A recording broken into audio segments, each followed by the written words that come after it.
My wife might have just hit the jackpot at the thrift store. Let me get this stuff out and I'll show you guys.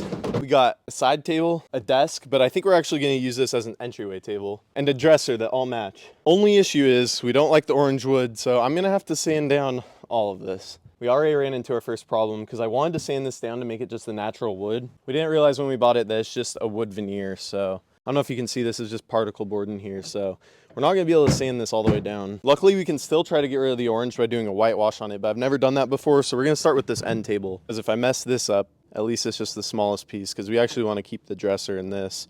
This will be our test piece though. Let's scuff this thing up. I gotta be really careful not to go all the way through the veneer, so I'm only using 120 grit.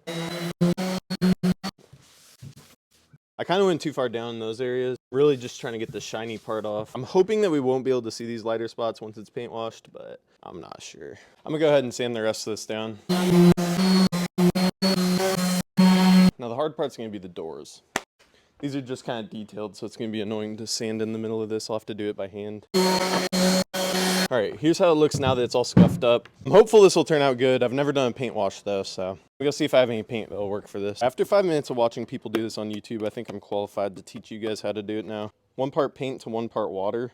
I don't have a paint tray either, so I'm just using this plastic container. I'm just gonna use a spray bottle to make sure this stays damp. And you just wanna work in small sections, so I'm just gonna do the top first.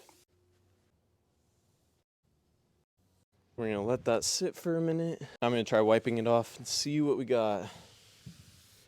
Oh, this is messy. Oh my gosh, that's so bad. Running down the sides. That looks so stupid. Oh my gosh, it's all over my driveway. It looks okay where the veneer got sanded all the way down. The rest of it looks terrible. Might have to retire from furniture flipping. All right, I'm not even gonna bother doing the drawers because I hate how the outside turned out. Maybe I just didn't dilute it enough, but it seemed pretty watery. You can see some of the areas with the shiny part that was still on it that I couldn't get with the sander. The paint didn't stick to it well, so that's why you gotta sand stuff down. But this looks terrible. Maybe a professional furniture flipper can let me know what I did wrong. Or anybody in the comments, let me know what I can do to this to make this look a lot better. I'll catch you guys in the next dresser flip. Okay, here's the big dresser reveal. What do you think? What? We do this to the rest of them? Looks like somebody's first time ever redoing something. You're right.